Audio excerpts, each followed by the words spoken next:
So welcome to Silver Nuts Garage. Back on this carb, I was going to throw this thing together and then just kind of explain a few things. But as I was starting to do it, I thought there are a few things that I might want to mention.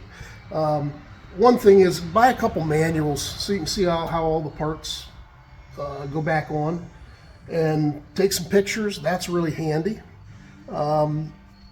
And there's a lot of content out on YouTube that shows people building these things. So some of the things that I think have been helpful for me is this is the portion that mounts up against the intake manifold. I set it to where the float bowl sets here. Go on like this.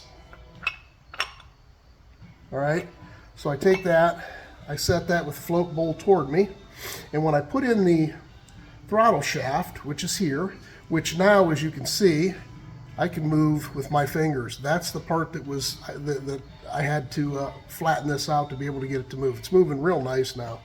So a couple of tricks when you put this back together, because this is where you can put it together backwards or upside down, and it looks right and it feels right and it works right, but it's not right.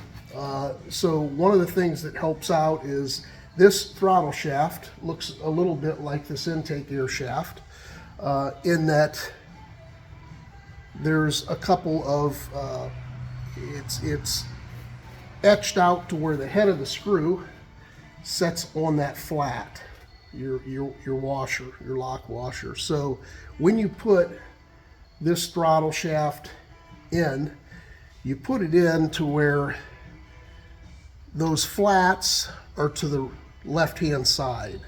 So if you put that in with the throttle shaft in with the flats to the left-hand side, and then you grab your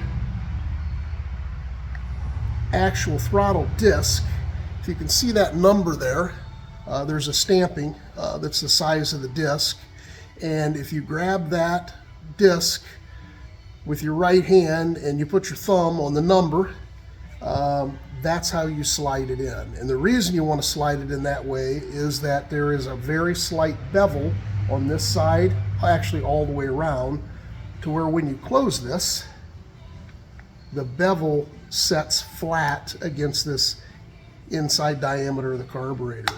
So once you know that that's in correctly, you can go ahead and start your screws. But before you tighten them up, what you want to do is kind of give it this to get it lined up. What you want is to be able to look around this into the light to have the best fit you can here, so you don't have air seeping through. So I kind of tap it, get it where I want it, tighten them up a little bit, and if I don't have it where I want it, I'll unloosen it and get it back. But that is a pretty good tight fit. So that's the throttle side. Some other things are like, what else I've put on here, or I've put some plugs in. There's a plug here that was for drilling to get into the passageways. So I put that back in. I put a small plug here, another small plug in here, and the third small plug goes in here. This is one where you can, there's a plug, and there's a orifice jet for the main power for this carburetor. So you can, and they fit in both of those holes. So getting it in the right one is important. So if you lay this thing on its side, where you can see this is where your main needle, or it says power, your power needle goes in. It would be the opening or the threaded part right to the right of the needle. And here's your power needle. Goes in like this, down through. You start to screw it in, and it would be right here. Your plug is to the right of that. So that's something that's easy to get messed up. Right now, I was going to show that I was going to put the choke or the intake throttle or the intake or the choke shaft in.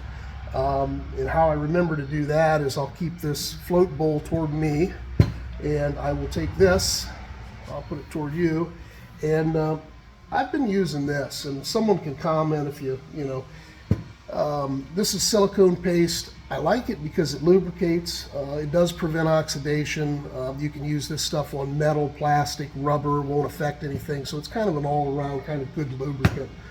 So I kind of lubed the holes around the shaft here, but this will go in from this right-hand side, and I put it in to where the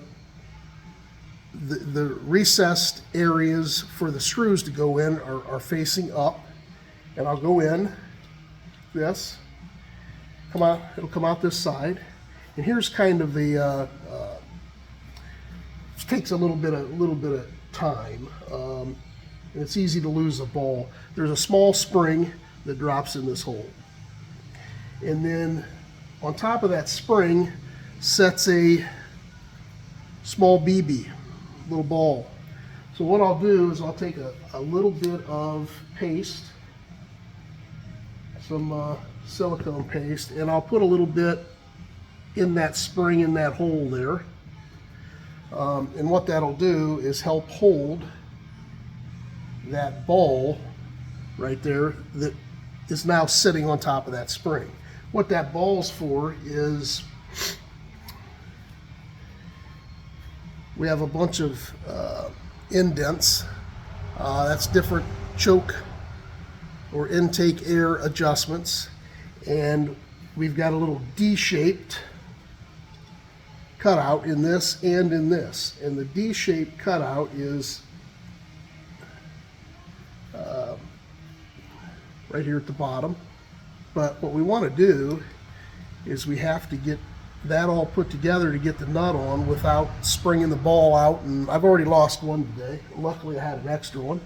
So I think the easiest way to do it is to put this in, the shaft in, right to where, you know, with the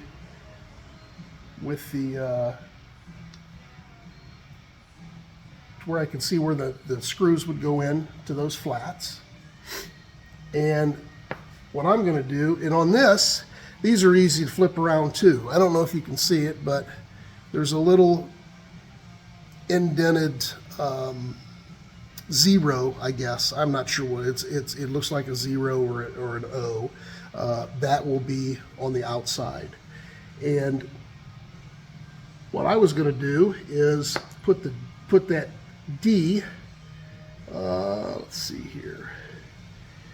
If I put it in like this, that D is going to be facing probably like 5 o'clock.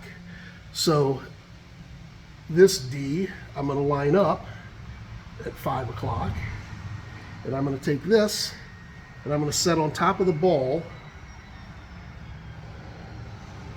and I'm going to push that down into the ball, and then try to get this this started here. And now the key will be to get it in the D. Now I've got it in the D, so I can let it go. And now that spring, as you can see, I'll keep this, let me do this. Be a lock washer here, and then a nut.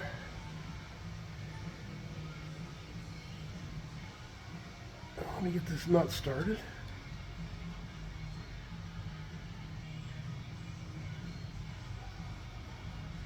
Okay.